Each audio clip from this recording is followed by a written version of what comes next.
anti-européen. Comment peut-on penser que je le suis ?» ne cesse de répéter Mélenchon. Ce que je veux, c'est une autre Europe, certainement pas sa disparition. Et pour le réaffirmer, le voilà qui part au Danemark, à Copenhague, à l'occasion d'un sommet européen organisé dans un lieu que la série Borgen a rendu célèbre dans le monde entier, le Parlement. Là, devaient en effet se réunir des chefs de parti, des députés, des anciens ministres, des hommes et des femmes politiques de plus de 20 pays, tous partisans justement de cette autre Europe. Je sens la responsabilité qui pèse sur nous, mais je voudrais vous dire que cette responsabilité, ce n'est pas seulement la mienne, c'est la vôtre tous, car si demain je suis élu, vous viendrez tous à la rescousse et je vous y appellerai. Et Mélenchon, de donner la clé de l'échec en Grèce de son ex-ami Tsipras. Celui-ci n'avait qu'un plan A, négocier avec les instances européennes et les créanciers de son pays. Mais il n'avait rien prévu en cas de refus de leur part, aucun plan B, ce à quoi précisément Mélenchon, lui, dit avoir pensé.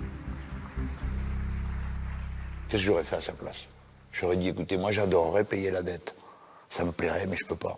Alors je m'en vais, c'est fini, au revoir.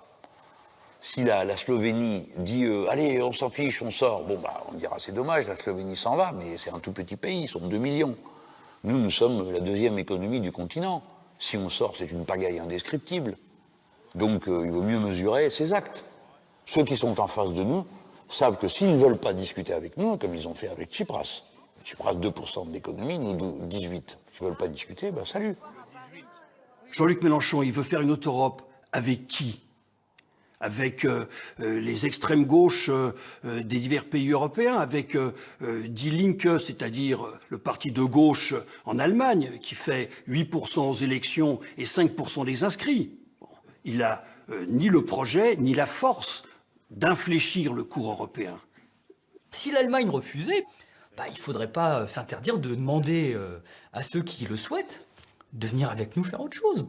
Et de ce point de vue-là, il n'est pas exclu que les Espagnols, les Italiens, les Portugais, les Grecs aient envie d'autre chose que ce que leur imposent les Allemands. Et donc dans ce cas-là, il faudrait préparer une sortie ordonnée de l'euro. Et c'est ce qu'on appelle un plan B dans ce cas-là, si l'Allemagne s'obstinait à refuser la réorientation qui s'impose et qui est extrêmement réaliste, compte tenu de la situation catastrophique actuelle. On me dit, vous n'allez pas convaincre, qu'est-ce que vous en savez? Il faut déjà essayer. Ils n'ont même pas essayé. Moi, je suis persuadé que j'arriverai à convaincre. Tous ceux qui raisonnent peuvent comprendre qu'on ne peut pas mener un continent entier avec des méthodes qui ont aussi lamentablement échoué et vouloir continuer. Voilà, tout le monde peut comprendre ça. Et je pense que n'importe quel esprit, fut-il d'un point de vue politique totalement opposé au mien, arrive à comprendre qu'à un moment donné, le bilan s'impose à tous.